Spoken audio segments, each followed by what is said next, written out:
I was asked if I do one of those Buddhist chakra type things, so I'm just going to show you a quick way to do it. I mean, there's always different ways to do it, so I'm going to bring in a circle, and this will be the center one. Okay, I can just use 16 vertices probably.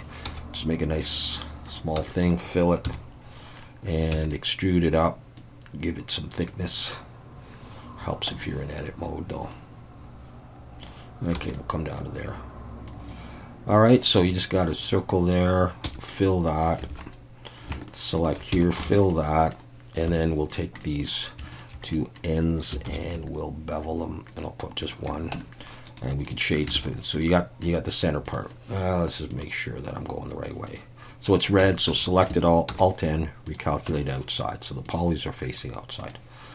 Alright, so we got the middle. The main thing now is we are going to take a cube, scale it down, make the spokes. There's 24 of them, at least in the diagram I saw. I'm going to look from the side. I'm going to bring it out here, and I'm just going to scale it in the Y. Like this, we can change that. Control R, put an edge loop in the middle, and then in 3 face selection, select those faces, and I'm going to switch to individual origins, and then S to scale. And that way it won't move, it'll just scale down.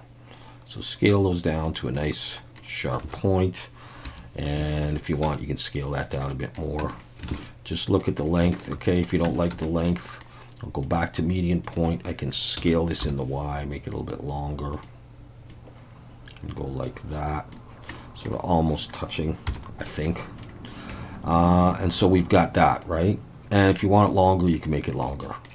Okay, so we're going to spin this around this 3D cursor. So with it in edit mode, it's got to be in edit mode. Come to the spin tool and grab that and just pull it around a little bit, and then come over here, change the angle to 360 and change the number to 24, and go back to there. And usually I'll go Alt-N, recalculate outside, and M, merge by distance, just in case. So we've got that. I'm going to switch over to the cavity view. This looks a little nicer. So we have that part. All right, now we need to do the other part. I'm looking from the top. My 3D cursor is still in the middle, so Shift-A, mesh circle. I want 48 vertices. Okay, go into edit mode, 1 for vertex.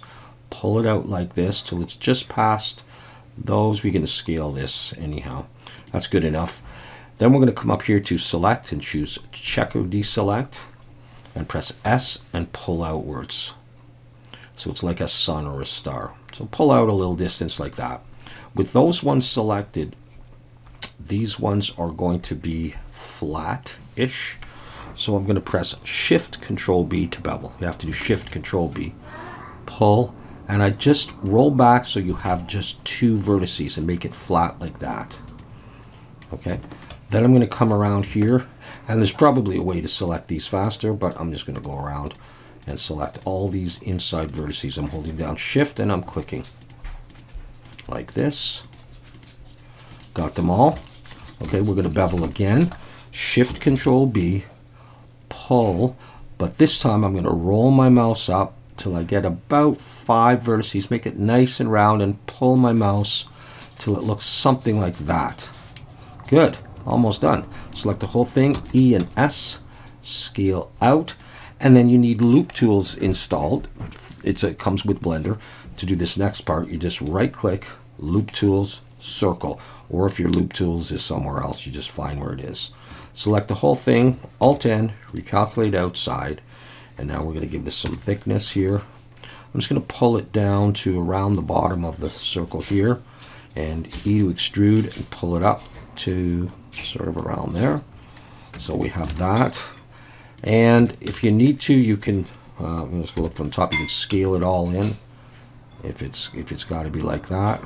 If you want these spokes to point into there, you can just rotate in the Z and rotate it until the spokes are pointing near the middle, and then you can scale in as much as you need type thing. And then I'm going to smooth this, but I'm going to put on subdivision surface, so I'm going to select the edges here. So that one and that one, holding Shift and Alt, that's what it is. And I'm going to select all of those, and I'm going to Shift E and pull and add a crease. And I'm going to pull till it's sort of a pinkish color, like that. Now I can go back in object mode and I can go Control 2, or you can come over here and do 2 subdivisions. I'm going to do that. I'm going to shade smooth, and I'll also come in here and Control R right there and bevel, Control B this time, pull, but roll back till I just have the 2 edges going, one going up, one going down. Pull not right till they're at the pink, just somewhere in the middle. And you can do the same out here. Control B, like that. You decide on how smooth you want it. And I think we've got it. That's basically what I've come up with. So you can modify the technique any way that you want, but that ought to work to get the basic design down. Okay?